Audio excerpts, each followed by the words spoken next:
Good day. I am Cyril Arbasa, a student from third year in Sociology.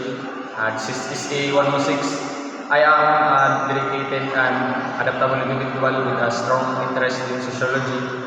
Throughout my academic journey, I have developed essential skills such as critical thinking, communication, and teamwork, which I apply in both academic tasks and real situations.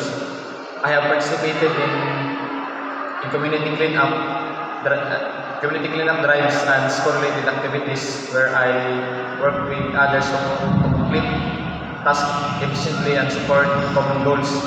Where learn how to work efficiently. One of my key achievements is consistently completing my academic requirements on time while maintaining satisfactory performance, which reflect my discipline and time management skills. And I am eager to further enhance my skills and gain more experience in my chosen field. I am confident that I can contribute positively and grow through future opportunities. Thank you.